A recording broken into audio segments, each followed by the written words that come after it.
Nyari Focusrite susah, dimana-mana kosong. Udah cari di berbagai marketplace, juga tetap kosong. Mungkin ini bisa jadi solusinya. Check it out.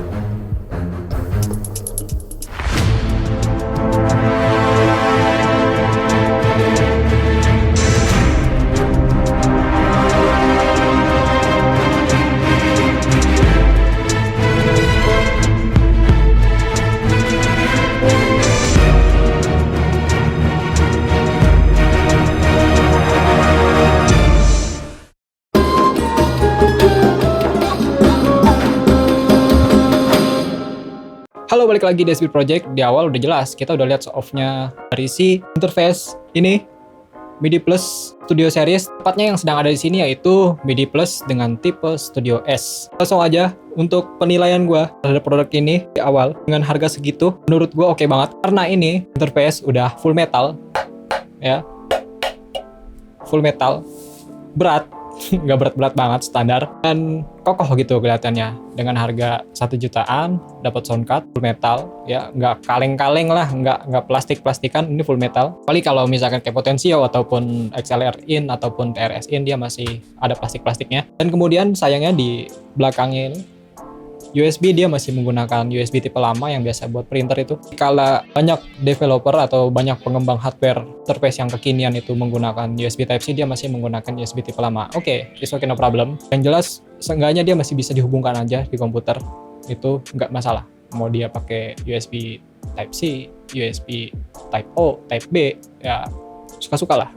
Ini bukan fireware ya, karena kalau fireware itu 2020 dengan motherboard yang mudah ini itu, lalu ditambah lagi dengan PCI fireware yang udah semakin langka, mungkin bukan jelek fireware itu, tapi ya 2020 kalau kita masih pakai fireware beli baru itu menurut gue sayang banget. Mendingan kalau misalkan kita ingin investasi awal membeli sebuah interface, ya saran gue beli yang USB series ya, atau Thunderbolt kalau misalkan kalian memiliki koneksi Thunderbolt di komputer ataupun laptop kalian. Oke, langsung aja untuk penampakannya. Di depan seperti ini tampilannya.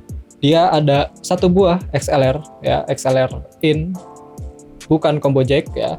Lalu di sebelahnya ada line atau instrumen, satu in lagi.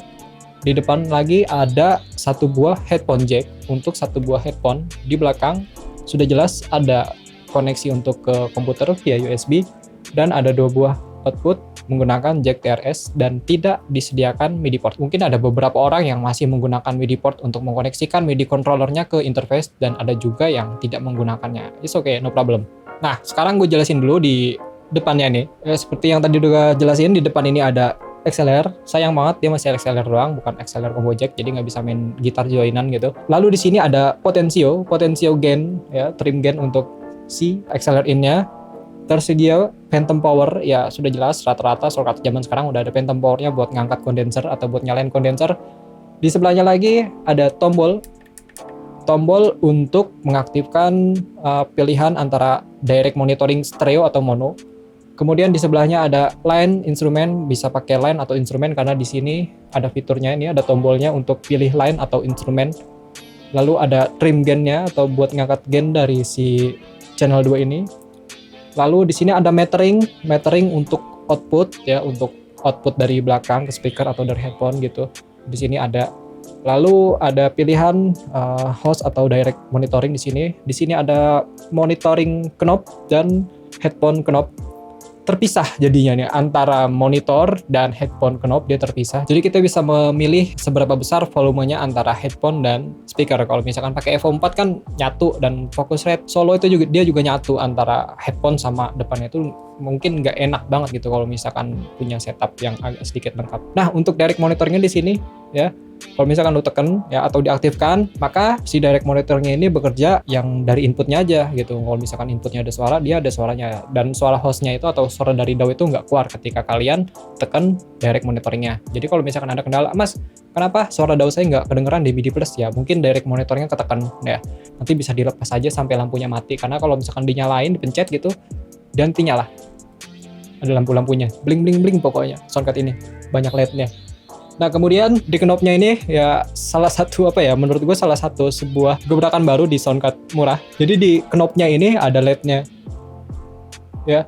di monitor out dan di headphone out, di gain input 1 2 ini juga ada LED-nya. Jadi ngelihat intensitas atau seberapa banyak gain yang masuk ke dalam preamp, nanti kelihatan gitu, ada warna-warnanya gitu di sini ya, ada cahayanya di dalam knobnya ini. Nah, dari segi fitur soundcard ini ya sudah jelas, ini cuma ada 2 buah input dan 2 buah output ya, karena gue beli yang seri iritnya, seri S-nya mungkin ya. Ada yang tersedia di 4 in 4 out mungkin ya, gue nggak ngecek sampai ke sana sih. Untuk tech spec ya, yang gue lihat cuma dynamic range-nya aja. Di dynamic range itu dia ada di kisaran 114 dB analog to digital ataupun digital to analog, dan menurut gue di harga segini soundcard ini menurut gue oke banget, dapat dynamic range yang agak tinggi dengan harga yang murah. Nggak kayak Steinberg yang seri baru tuh yang pakai USB Type-C, dia masih di bawahnya gitu dynamic range-nya. Tapi kalau Steinberg itu kan mungkin lebih stabil. Kalau ini ya apa adanya aja lah. Sebelumnya gue udah coba playback hasil mixingan gue yang lumayan banyak tracknya dan menggunakan plugin yang banyak. Lalu gue set buffer yang kecil di soundcard ini dan gue merasa agak sedikit kaget karena nggak terlalu banyak batuk gitu, nggak kayak Focusrite. Kalau misalkan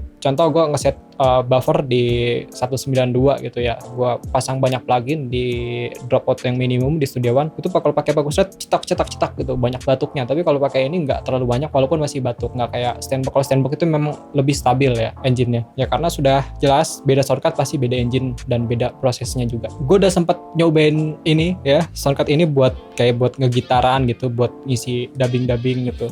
Preampnya tuh menurut gue enak banget, apalagi kalau misalkan buat main gitar dicolok lalu insert plugin buat gitar, dan itu kerasa lebih agak sedikit tebel gitu dibanding pakai Focusrite. Jadi menurut gue saat ini kan memang pasar itu lagi kayak goyang gitu kan ya. Ada beberapa barang yang agak susah masuk ke Indonesia, ada barang yang mungkin agak susah masuk perizinan yang gitu ke Indonesia, atau stok dari sananya kosong, gue juga nggak tahu. Yang jelas di beberapa marketplace online ya, di sana di sini gitu, marketplace A, B, C, D gitu, udah dicari-cari sampai ke pedagangnya didatengin kosong. Karena gue sempet coba cari-cari juga soundcard buat temen gue pengen beli soundcard baru, yaitu Focusrite memang agak-agak sedikit langka ya. Solusinya mungkin MIDI Plus gitu bisa kalian miliki dengan harga yang memang lebih kompetitif ya. Focusrite itu mungkin ketika udah datang lagi nanti harganya mungkin bisa lebih tinggi lagi daripada harga sebelumnya ya, karena yang sudah kita ketahui sekarang kita sedang menghadapi suatu pandemi ya, di mana-mana di berbagai negara, dan itu mengakibatkan juga beberapa produk yang susah gitu masuk ke Indonesia, entah itu produknya kosong atau dia emang lagi susah gitu masuknya, gue juga nggak tahu. Yang jelas ya